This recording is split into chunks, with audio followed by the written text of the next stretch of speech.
Hello, everyone. This is Ken Jones, and welcome to the Mover Report, the Mobile Overview Report webinar.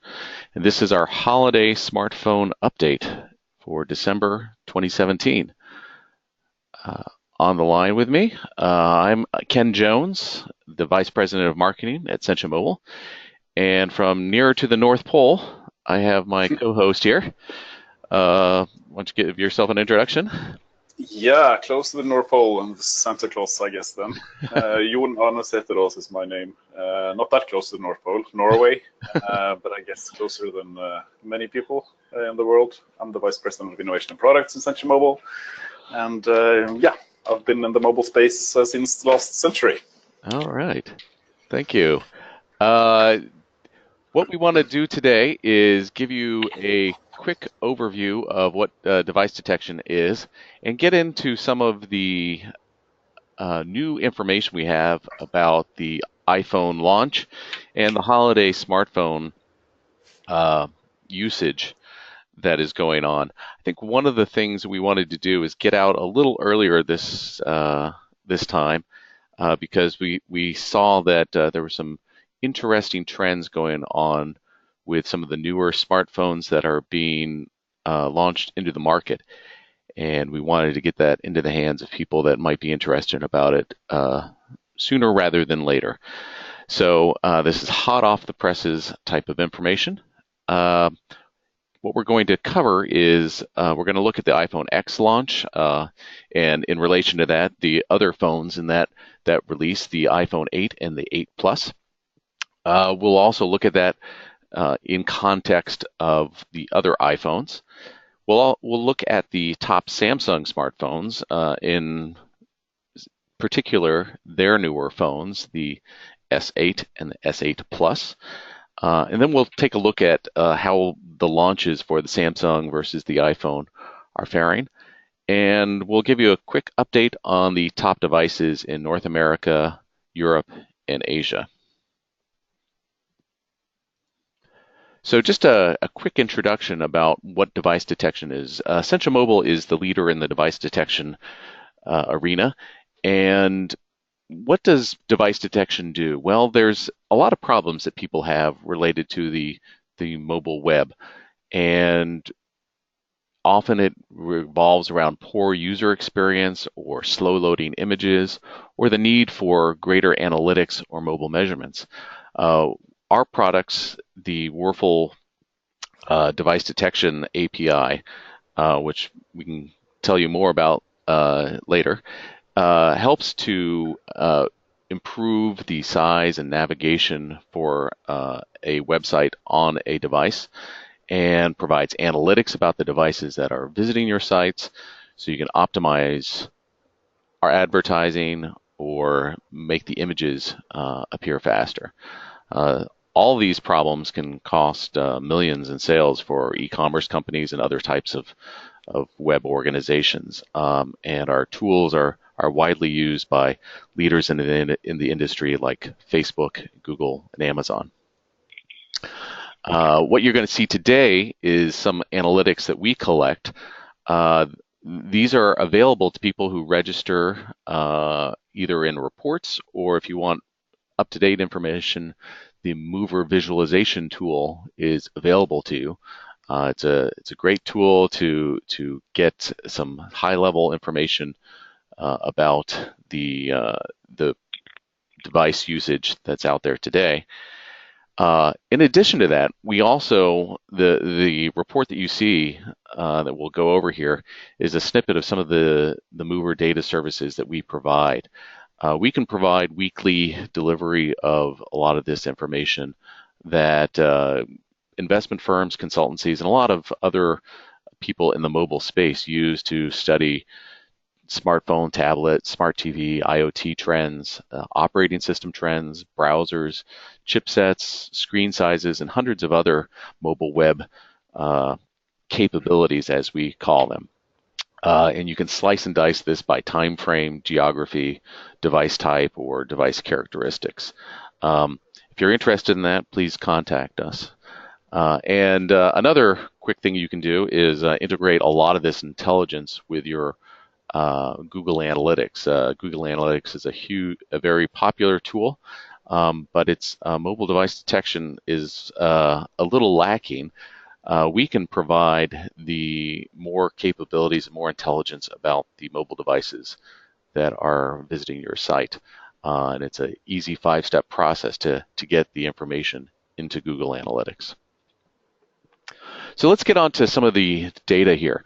So the iPhone X launch and the iPhone 8 and iPhone 8 Plus. Shipments of the iPhone X came a little after the release of the iPhone 8 and 8 Plus. Uh, some production delays, I think, were what caused that. But nevertheless, it was a highly anticipated premium phone from the Apple people. And it's an interesting pairing. You've got these three devices coming out at the same time, um, all priced a little bit differently and having a slightly different feature set in terms of size or capabilities. The iPhone X being the premium one amongst these. So not surprisingly, it's and also because it was a little later, the iPhone X is trailing a little bit here. But in general, the iPhone 8 Plus is leading the pack right now. Um, and if you think about it from a framing effect, if with the iPhone 8 as the lowest, the iPhone Plus is a next step up, and the iPhone X as the premium. This is what you might expect. Um, but as we ended our analysis, and when you look at all of the smartphone use that's out there, the iPhone X ended the around it was December 13th at 0.25% of all smartphone usage, and the iPhone 8 Plus at the top there was at 0.4%. Still pretty low, and we'll show this in context of the other iPhones. Bjorn, you want to add anything there? No, yeah, it's an interesting chart, and we clearly see that the iPhone X is growing more quickly than the other iPhones. And it's well, Apple stopped releasing their sales figures, I guess, from iPhone 7 or so. But the rumors on the internet has it that these charts that we look at now, which shows actual usage, are more or less similar to the actual sales of the devices. Right. So that's interesting. It's clear that people have been waiting for the iPhone X. Yeah, yeah, and that's a great point to just to clarify for everybody that might be new to this mover data. What we're looking at is actual usage from a mobile web browsing standpoint, not sales of actual devices. So it's a slightly different take on some of the figures that you might see out there, and in some cases, depending on what you're looking to use this data for, perhaps even more informative. Now, if we take all those three devices and put them in context with the other Apple iPhones, you can see that actually the newer devices from their launch back in September and the iPhone X in early part of November here, you can see they're still below 1%, most of these. The leading iPhones for many months, the iPhone 6S had been the leading device around the world, followed by the iPhone 7.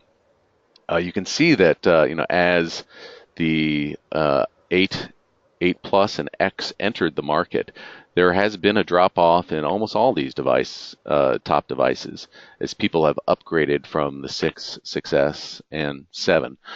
So at the end of our study period, the iPhone 7 actually is now the most popular and widely used device out in the market right now. There's still a fair amount of, what I'll call legacy devices that are out there that that might be upgrading here. So it'll be interesting to track this going forward. Yeah, it's interesting to see on this chart the fragmentation even in the Apple or yeah in the Apple space. We usually looking at operating system versions and so on. Apple is usually quite good at converting or upgrading their user base, but when it comes to devices, the story is quite different actually, and the difference between an iPhone X and an iPhone 6 is huge, both in terms of screen size and that kind of stuff, but also more importantly maybe in processing power. Mm-hmm. So yeah, it's important to keep an eye on the actual devices that are using your websites and applications so that you're able to optimize. Right. And as it comes to computing power, that is one thing that we should point out about some of the capabilities of Werfel device detection. We have the ability to look at the chipset that's used in these devices also, so we can correlate that computing power back to the devices. Now, looking at Samsung side of the house, uh, we've narrowed in on Samsung primarily because they're kind of the number two player. I don't want to give too much short service to other Android competitors out there, but really in most of the North American and Europe, it's a bit of a duopoly at this stage. Um, so the top device is the Samsung Galaxy S7 with 2.27%, which is considerably lower than, for example, what we saw on the previous page, the iPhone 7 at 6.1%. There's a I didn't list out all the Samsung devices here. We kind of kept the ones that were breaking the 1% area. There's a fair number of other Samsung devices that are available. But the interesting thing here is the latest Samsung device, the Galaxy S8, has steadily grown. You can see the trend here, the dark blue line of the Galaxy S8 growing to 1.6% at the end of the study period. Um, the larger device, the S8 Plus, has grown a little, but it's still significantly behind the S8 Plus. It is interesting that the Samsung devices, the S8 Plus being a larger device, there's an even larger device available from Samsung, the Note. So there's a little more fragmentation, as Jan Arne had pointed out. There's even more on the Samsung side, lots of different devices. And their budget series, the J series, are a large part of that. You can see the J3 Duos and the J5 are among the most popular here. Now, looking at kind of the release launch cycle, what we've done here is if you take all the different or the recent flagship devices, so the Galaxy S8, S8 Plus, and then the iPhone 8, 8 Plus, and iPhone X, and compare them, you can see the relative success of each one of them. The iPhone X has probably had the most successful of all of these, scaling very quickly. I think there was a lot of pent-up demand. People want to get that in that new phone with new features into their hands, and so far is outpacing them. I think we might, in the next mover report, kind of take a longer-term look at this, beyond the 21-day time frame.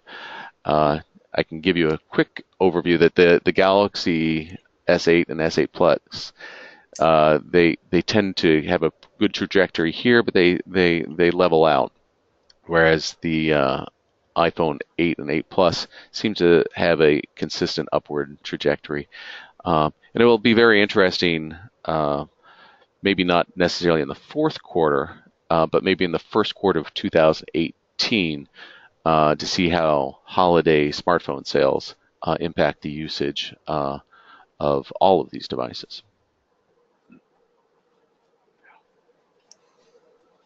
Uh, for a quick survey of the top devices, and we wanted to go through North America, Europe, and Asia. As you saw earlier, in North America, the Apple iPhone 7 is the most popular phone these days, but very closely followed by the little bit older iPhone 6s, both around 7%. You don't see a Samsung device until you get down to the sixth place, that being the Galaxy S7 at much lower, 2.3%. And as you can see, until you get down to Google Nexus 5 and the Moto G4, there aren't many other manufacturers on this list. There's a lot of concentration also in the North American market. The blockbuster phones uh, have a large percentage of the market. New to this list is the Galaxy S8 and 8 Plus. Previously, in the third quarter of 2018, even though they were released back in April, they hadn't really broken into the top 20 devices. So this is the first time we're seeing the Galaxy S8 and the S8 Plus on this top 20 list. And looking at these charts, I always love to point out that if you do this, if you summarize the percentages there, you're not even close to 50%. So most devices are outside the top 20, which clearly illustrates the diversity in the mobile space. Yeah, yeah. There is a long tail, and just to point out as we collect mobile devices and track them in our Wurfel device detection API, we have over 54,000 mobile device profiles that we keep track of, and that number grows every day. Looking at the top European smartphones, a bit of the same story here with the iPhone 7 and 6s, although there's less concentration. The European market is a little more fragmented, not as much as focused on the blockbusters. Slightly higher Android usage. The Galaxy S7 Edge is the most popular Android device out there in, what did I say? It's fifth place. A few more non-Samsung or iPhone devices appear here, the Huawei devices. And then finally, in Asia, slightly different story. The iPhone 6 and 6s, so older phones, are still widely used there. And the Samsung J7 is more of a budget phone, is the most popular Android device. So that's about it for what we have. We wanted to make this quick update because we felt it was timely information. If people have questions, they can go ahead and enter them. We'll stay online here for a little bit and try to answer them. Or if you have suggestions for things you want to track or see in future reports, feel free to contact us at ScientiaMobile. We're always open to people's ideas for analysis, but assuming that it's within our capabilities of providing that analysis. So Jan Arne, did you were you a good kid this day? Did you are you going to get a new iPhone? Hopefully, I am still the less lucky owner of an iPhone 6. So I need to decide which one to upgrade to. Yeah. Well, I was a Samsung S5 user up until a couple of weeks ago, so I think we were both in the upgrade cycle here. Yeah. All right. I'm not seeing any questions.